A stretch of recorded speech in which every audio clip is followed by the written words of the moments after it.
गीत है तू प्यार का सागर है, तेरी एक बूंद के प्यासे हम। बाबा कहते हैं ये है बाप की महिमा।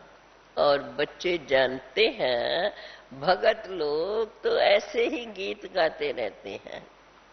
तुम बच्चे अभी जानते हो कि बाप कितना प्यार का सागर है, सभी पतितों को आकर के पावन बनाते हैं। सबसे बड़ी तो ये प्यार की निशानी कैसे भी है, उन्हों पर रहम करके और सबको फिर पावन बनाने की युक्तियां बताते रहते हैं।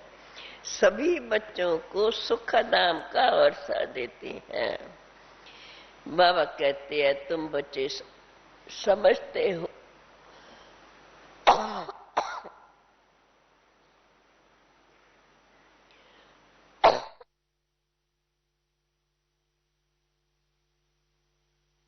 तुम बच्चे अभी समझते हो हम बाप से वर्षा ले रहे हैं।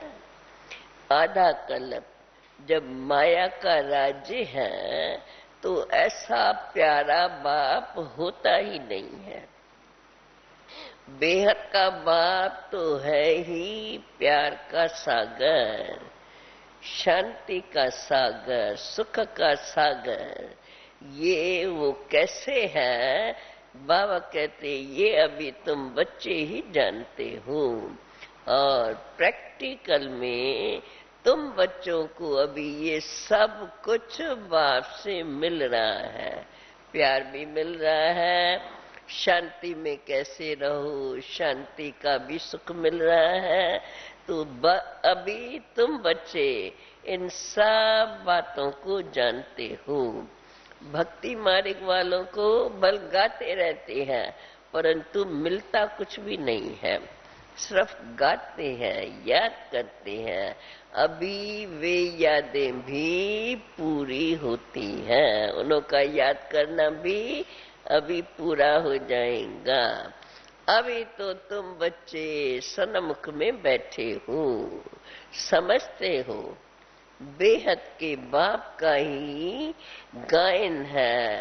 तो जरूर है वो बाप इतना प्यार दे करके गए हैं जो सभी उसको उसका गायन करते रहते हैं। सतयुग में भी हर एक दो को बहुत प्यार करते हैं। वहां तो जानवरों में भी एक दो को प्यार होता, एक दो में प्यार होता है। यहाँ तो वो नहीं है। वहां कोई ऐसे जानवर होते ही नहीं जो आपस में प्यार से न रहे। तो अभी तुम बच्चों को सिखलाया जाता है, यहाँ तुम प्यार के मास्टर सागर बनेंगे तो वो तुम्हारा संस्कार अविनाशी बन जाएगा। बाकी दुनिया में तो अब सब एक दो के दुश्मन बने हुए हैं। क्यों? कब तो है ही रावण का राज।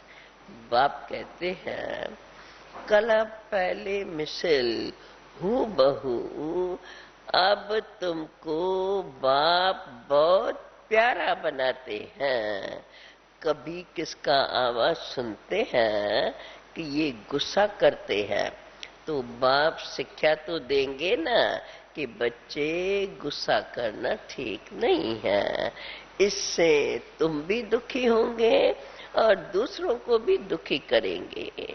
जैसे लौकिक बाप भी बच्चों को शिक्षा तो देते ही हैं, वो होते हैं हद का सुख देने वाले। और ये बाप तो है बेहद का बाप। तो ये बेहद का बाप तुमको सदा काल का सुख देने वाला है।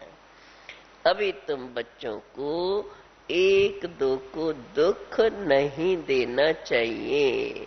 आधा कल्प तो बहुत दुख दिया है। रावण ने तुम्हें बहुत बिगाड़ दिया। जो जिसकी चढ़ाई करते हैं उनको तो लूट लेते हैं अभी तुमको ये सब रोशनी मिलती है। अब ये जो ड्रामा का चक्कर कैसे फिरता रहता है, उस बात को भी तुम समझ गए हो। बाकी तो इसका जास्ती विस्तार तो नहीं समझा सकते। अच्छा समझो जास्ती विस्तार और बातों का विस्तार, इन बातों का भी विस्तार अगर नहीं समझ में आता है तो 2 अक्षर ही याद करो। बेहद के बाप से हमको ये बेहद का सुखद धाम का वर्षा मिलता है। बाबा कहते हैं जितना जो बाप को याद करके कमल पुष्प समान पवित्र रहेंगे, अर्थात विकारों पर जीत पाएंगे। विकार भी तो अनेक प्रकार के हैं। श्रीमत पर नहीं चलना वो भी विकार है। श्रीमत पर चलने से ही तो तुम निर्विकारी बनते हो। बाप कहते हैं बच्चे माम एकम याद करना है और कोई को भी याद नहीं करना है। बाप इनके द्वारा कहते हैं हे बच्चों अब मैं आया हूँ, सबको वापस ले जाने वाला हूँ। हर एक धर्म में नंबरवार है। देखो पोप का अभी कितना मान है। इस समय तो सब अंधश्रद्धा में है, सिवाय तुम एक बाप के और किसको भी मान नहीं दे सकते, क्योंकि सब आर्टिफिशियल है। इस समय तो सब पुनर्जन्म लेते लेते, क्योंकि सभी अंत में आके पहुंचे है। ड्रामा का भी अंत का समय, तो बाबा कहते हैं इस समय सभी जन्म लेते लेते पतित बन गए हैं। जो भी मनुष्य मात्र है उनको पिछाड़ी में पूरा पतित बनना ही है। अंत में तमो प्रधान दुनिया, रावण का राज, तो सबको पतित बनना ही है। पतित पावन नाम कहते हैं, परंतु डिटेल में कोई समझता नहीं है। अब ये तो है पतितों की दुनिया, तो अब पतितों की दुनिया में मान क्या रखेंगे किसका?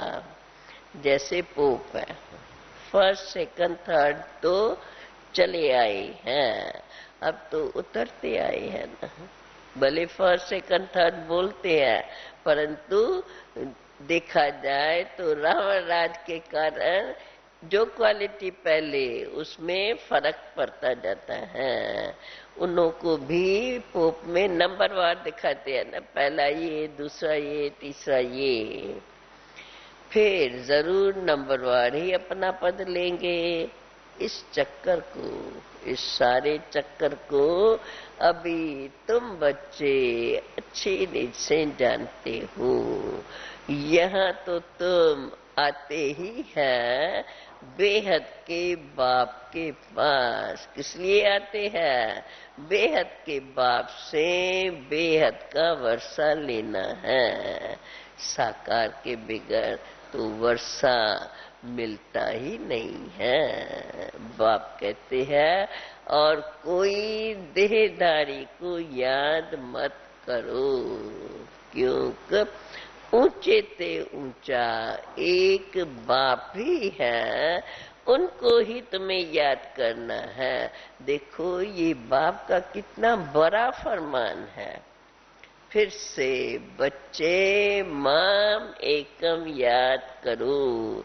अगर देहधारी को याद किया तो उनकी याद से फिर तुम्हें पुनर्जन्म लेने ही पड़ेंगे। अब ये तुम्हारी, फिर वो तुम्हारी याद की यात्रा ठहर नहीं सकेंगी। अगर और किसको याद करते रहेंगे तो याद की यात्रा में तुम बैठ नहीं सकेंगे, क्योंकि अगर याद की यात्रा नहीं ठहरेंगी उसमें नहीं रह सकेंगे तो तुम्हारे वे कर्म भी विनाश नहीं होंगे, और फिर रिजल्ट क्या होंगी? बहुत घाटा पड़ जाएगा। देखो, जैसे धंधे में भी फायदा भी होता है और घाटा भी होता है। अब ये तो निराकार बाप, जिसको जादूगर भी कहते हैं, सौदागर भी कहते हैं, तुम बच्चे जानते हो कि दिव्य दृष्टि की चाबी बाप के हाथ में है। अच्छा समझो, दिव्य दृष्टि में कुछ भी देखा, ये दूसरी पॉइंट बाबा ने उसको मिक्स किया है कि कैसे प्राप्ति किस में है। दिव्य दृष्टि की चाबी तो बाप के हाथ में है। अच्छा समझो, दिव्य दृष्टि में कुछ भी देखा, बल कृष्ण का दीदार भी किया, फिर उससे फायदा क्या हुआ? कुछ भी फायदा नहीं होगा। ये तो ड्रामा के चक्कर को जानना, अब जो हमें पढ़ाई मिलती है, ये तो ड्रामा के चक्कर को जानना, ये तो है पढ़ाई। पढ़ाई से ही तो कमाई है। अब फिर बाबा कहते हैं, बच्चे जितना बाप को याद करेंगे और फिर बुद्धि में सदा ये चक्कर फिरता रहे, तब ही ऊंच पद पाएंगे। अभी बाप कहते हैं, अभी तो तुम मेरे बच्चे बने हो, इसलिए बाप को ही तुम्हें याद करना है। जो याद करते हैं, जो पक्के बच्चे हैं, जिन्होंने अच्छी रीत से समझा है, कहते हैं बाबा हम तो आपके ही थे और अभी फिर आपके आके बनेंगे। हम आत्माएं आपके साथ ही तो परम धाम में रहती थी। वहां परम धाम में तो किसको कहने की बात ही नहीं रहती है। ड्रामा अपने आप चलता रहता है। वहां से समय पर आप ही शरीर धारण करके आके अपना पाठ बजाते हैं। तो ये ड्रामा तो अपने आप चलता रहता है। जैसे एक मछलियों का खिलौना दिखाते हैं ना, बचपन की बातें, जैसे ये मछलियों का खिलौना दिखाते हैं ना, उसमें तार में मछलियां परोई रहती है। याद आ गया ना सबको? बचपन में भी खेला होगा और बाबा ने भी बीच में माना जब ये बात की थी पहले पहले तो दिखाया था। वो मछलियों का जो खिलौना होता है उसमें तार में मछलियां परोई रहती हैं। ऐसे करने से, फिर वो दिखाओ, ऐसे करने से, ऐसे पकड़ के खड़े रहो तो नीचे उतरती आएंगी, धीरे धीरे नीचे उतरती है।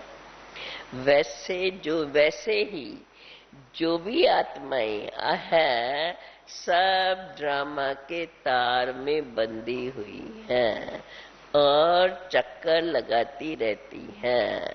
अब तो है चढ़ती कला, फिर उतरने लग पड़ते हैं। तो चढ़ती कला में क्या हो जाएगा? बाबा कहते हैं अब तुम्हारी भी चढ़ती कला है। क्यों? कभी ज्ञान सागर बाप आया हुआ है, तो अब तुम्हारी चढ़ती कला है। फिर उतरती कला को तो अभी तुम जान गए हो, कितना सहज है।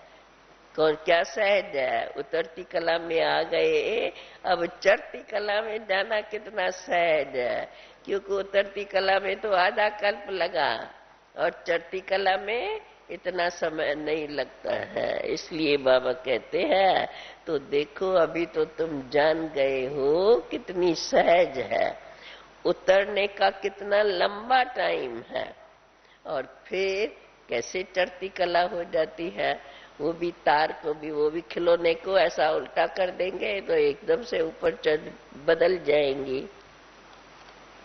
तो बाबा कहते हैं अभी तो तुम जान गए हो कितना सहज है, चढ़ती कला कितनी सहज है, उतरती कला में कितना टाइम लगता है। और फिर कैसे चढ़ती कला होती है तुम जानते हो। अब बाप आकर के हमको पलटा देते हैं, परिवर्तन करा लेते हैं।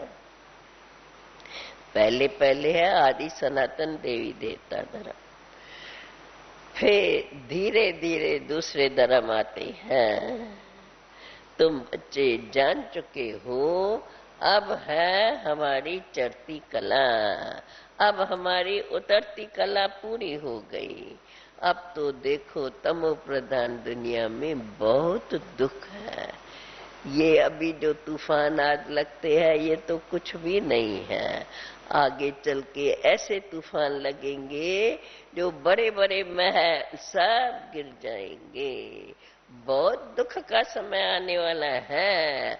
अब ये है ही विनाश का समय। फिर तो हाय हाय त्राय त्राय करते रहेंगे। सबके मुख से यही निकलेगा, हाय राम। भगवान को ऐसे समय पर याद करेंगे। देखो जब फांसी पर चढ़ते हैं तो भी पादरी लोग उनको कहते हैं गॉडफादर को याद करो, परंतु गॉडफादर को जानते नहीं है। अपनी आत्मा को भी यथार्थ रीति नहीं समझते हैं। मैं आत्मा क्या चीज हूँ, क्या पाठ बजाता हूँ, कुछ भी जानते नहीं। देखो आत्मा कितनी छोटी सी है। कहते हैं आत्मा स्टार के मिसल छोटी है। आत्मा का साक्षात्कार बहुतों को होता है, बहुत छोटी लाइट है, बिंदी के मिसल सफेद लाइट है। उनको दिव्य दृष्टि के बिगर कोई देख ही नहीं सकता। अगर देखते भी हैं इतनी छोटी सी बिंदु और इतना प्रकाश, तो देखते भी है परंतु उनको समझ में नहीं आता है। अब सिवाय सज्ञान के कोई को भी कुछ भी समझ में नहीं आता। साक्षात्कार तो अनेक होते रहते हैं, ये कोई बड़ी बात नहीं है। नवदा भक्ति में भी साक्षात्कार होते थे ना। मीरा का भी गायन है। यहाँ तो बुद्धि से समझ सकते हो, बाबा हमें यथार्थ रीति ही सब बातें समझाते हैं। ये बातें बाबा कहते हैं तुम बच्चों के बुद्धि में है और कोई के भी बुद्धि में नहीं है कि हमारी आत्मा में 84 जन्मों का पाठ नूंदा हुआ है। ये तो कोई कोई ने बताया भी नहीं, तो कोई के भी बुद्धि में नहीं है। जो तुम ब्राह्मण बच्चे आकर बनते हो, उन्हों को ही बाप ये सब बातें समझाते हैं, और वास्तव में उन्हों के ही 84 जन्म होते हैं।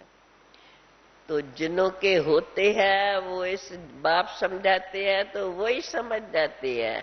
जिन्हों के 84 जन्म है ही नहीं, समझाओ पर किसके भी बुद्धि में बैठेगा नहीं।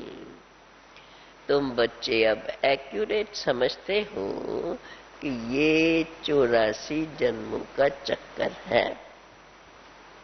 पहले गायन भी है, गायन है ब्राह्मणों का। मुख वंशावली ब्राह्मण ही तो गाए गए हैं, और कोई ये बातें तुम ब्राह्मण ही जानते हो और कोई नहीं जानते। अब तो समझो बहुत समय से ये चला आया है, तो अभी तो लोग सुन के उनके लिए ब्रह्मा कुमार ब्रह्मा कुमारियां, ये तो जैसे ऑर्डिनरी बात हो गई है। नाम सुनते सुनते अब देखा भी है और बहुतों के संपर्क में भी आते रहते हैं। तो बाबा कहते हैं अब तो ब्रह्मा कुमार ब्रह्मा कुमारियां ये ऑर्डिनरी बात हो गई है। परंतु अभी भी ये नहीं समझते हैं कि ये संस्था आखिर भी करती क्या है। ये नाम ब्रह्मा कुमारी ईश्वरी विश्वविद्यालय, ये नाम क्यों पड़ा है? प्रजापिता नाम डालने से फिर ये प्रश्न प्रजापिता ब्रह्मा का हो तो समझ में आता है, उनके ही बच्चे उनको ही ब्रह्मा कुमार कुमारी कहेंगे। तो बाबा कहते हैं प्रजापिता नाम पढ़ने से फिर क्यों का प्रश्न निकल जाएगा। अभी तुम कह सकते हो शिव बाबा के बच्चे तो सभी हैं, तो शिव बाबा के बच्चे सब आपस में भाई भाई हैं।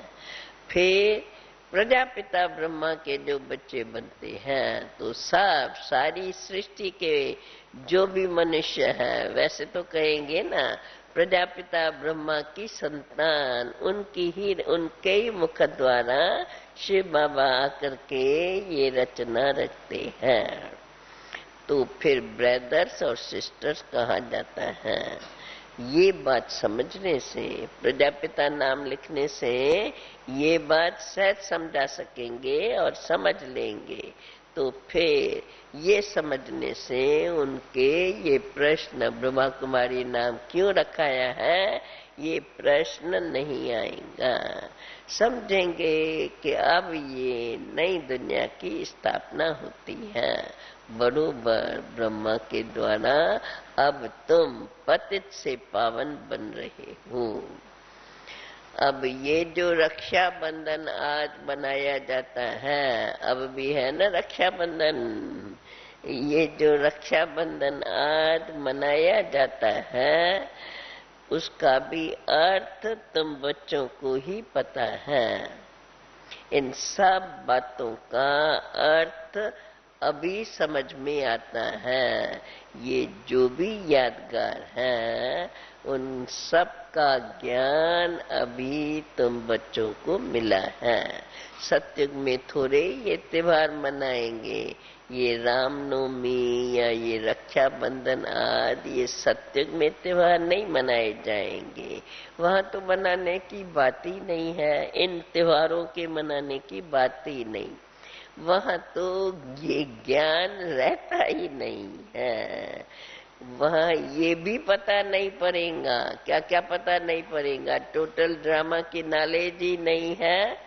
बाबा कहते हैं वहाँ तो ये भी पता नहीं पड़ेगा कि अब हमारी उतरती कला हो रही है, क्योंकि सदा सुख में ही जन्म लेते रहते हैं, आधा कल्प तो सुख ही है।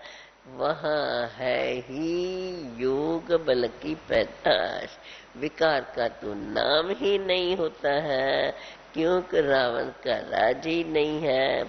वहाँ तो संपूर्ण निर्विकारी है।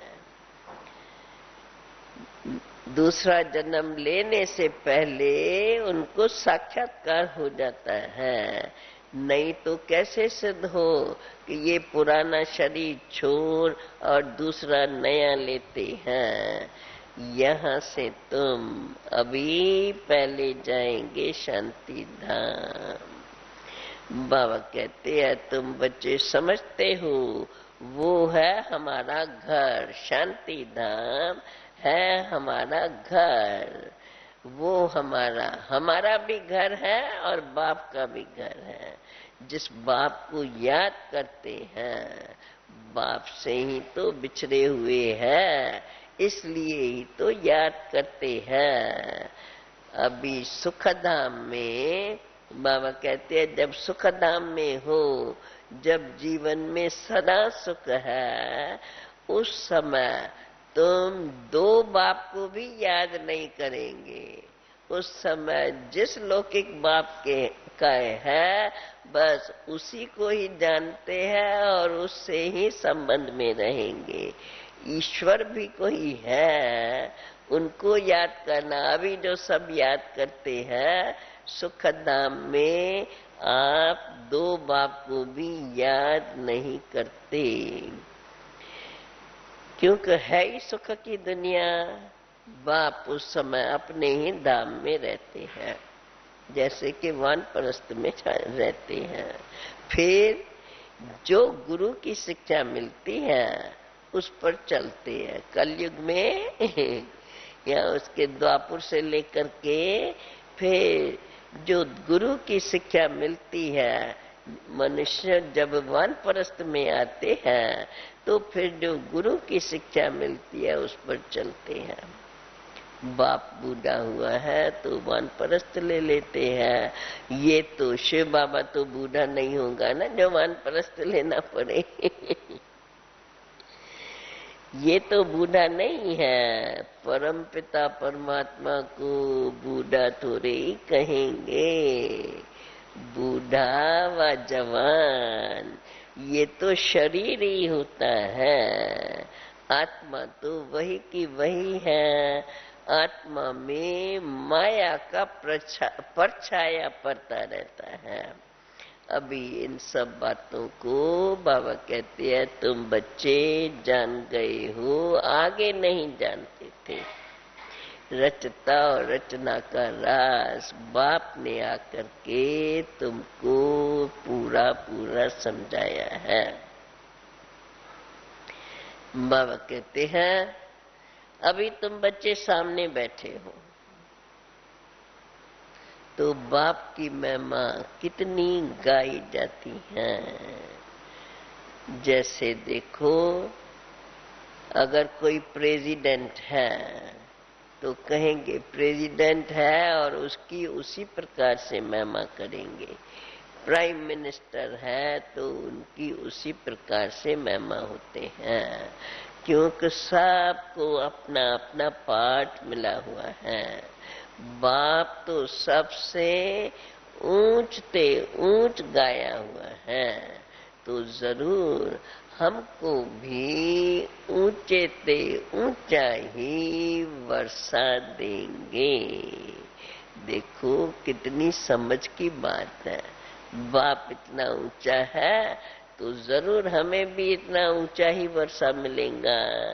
जैसे बाप समझाते हैं तो बच्चों को भी इन बातों को अच्छी रीत से समझना है और फिर समझाना भी है। पहले पहले बाप का परिचय देना है। वर्षा भी तो बाप से ही मिलता है। अब तुम्हारा है ये प्रवृत्ति मारेगी तो बुद्धि में तुम्हारे ये सारा चक्कर फिरता रहना चाहिए। क्यों? कब तुम बच्चों को सर्विस तो जरूर करनी है। दिन प्रतिदिन यह समझानी भी बड़ी सहज होती जाएगी। जब तुम समझाते रहेंगे तभी तो वृद्धि होगी। फिर वृद्धि को कैसे पाती रहेंगी? जब उनको जितना आप समझाएंगे, जब उनको समझ में आ जाएगा तो ऑटोमेटिकली फिर उनका भविष्य फिर में ही रहेगा। वर्षा भी तो बाप पहले तुम बच्चों को, इसलिए पहले बाप का परिचय देना है और फिर ये सारा चक्कर अच्छी रीत से समझाना है जो उनको बुद्धि में फिरता रहे। तो तुम बच्चों को सर्विस जरूर करनी है।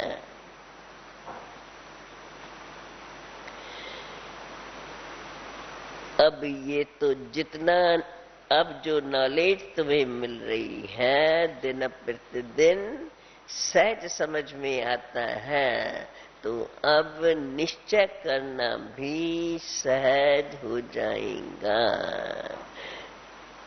नए नए आएंगे तो वो उछलते रहेंगे। बाबा कहते हैं ना अभी आगे ऐसे भी आएंगे जो कईयों से आगे निकल जाएंगे। तो इसी बाबा ने इन शब्दों में कहा है जो नए नए आएंगे तो बड़े अच्छी रीत उछलने लग पड़ेंगे, क्योंकि पूरा निश्चय बैठ जाता है। बाकी तो नंबरवार पुरुषार्थ अनुसार सबका पुरुषार्थ चल रहा है। हर एक सच्ची कमाई करने का पुरुषार्थ कर रही है। सच्ची और झूठी कमाई में अंतर तो रहता है ना। सच्चे रतन दूर से ही चमकते रहेंगे। आजकल तो देखो मनुष्यों को पैसे रखने की कितनी मुसीबत है। रतन आया ना, तो रत्नों से फिर कमाई कितनी मनुष्यों की होती है, परंतु उसको भी रखे कहाँ, क्योंकि उनके पीछे गवर्नमेंट पड़ी रहती है। कहाँ छिपावे, कहाँ रखे, धन पड़ा होगा, समय ऐसा आएगा जो कुछ कर ही नहीं सकेंगे। अभी तुम बच्चों का भी नंबरवार पुरुषार्थ अनुसार बुद्धि का ताला खुलता जाता है। फिर कहाँ न कहाँ ग्रहचारी बैठ जाती है, तो फिर कोई न कोई संशय आ जाता है और पढ़ाई छोड़ देते हैं। समझ में ही नहीं आता, उसको खुद भी समझ में नहीं आता। हम तो पढ़ते थे, पढ़ाते थे, अब क्या हो गया जो हमने पढ़ाई छोड़ दी। बाबा कहते हैं थोड़ा भी सूक्ष्म में संशय आया तो बस संशय आने से गला ही घुट जाता है। बाबा में संशय हुआ और फिर विकार में गए तो एकदम गिर पड़ते हैं। काम और क्रोध ये दोनों बड़े दुश्मन हैं। मोह भी कोई कम नहीं है। ऐसे नहीं कि सन्यासियों को अपने लाइफ की, पुरानी लाइफ की स्मृति नहीं रहती है, सब स्मृति रहती है। ज्ञानी तू आत्मा बच्चे तो इन सब बातों को इशारे से ही समझ जाते हैं। सेकंड बाय सेकंड ये ड्रामा चलता रहता है। यहाँ भी देखो भोग लगाते हैं, किसका लगाते हैं, क्यों लगाते हैं, ये तो बच्चे तो समझ गए हैं इन सब बातों को। ड्रामा में जो नूंद है, जो कल पहले हुआ था, अभी वही करेंगे। सेकंड बाय सेकंड ड्रामा चलता रहता है। जो ड्रामा में नूंद है, जो कल पहले हुआ था, अभी वही होता रहेगा। ड्रामा का पाठ सेकंड बाय सेकंड खुलता जाता है। अब मुख्य बात है कौन सी? लास्ट में फिर वही मुख्य बात पर बाबा ने अटेंशन खिंचवाया है।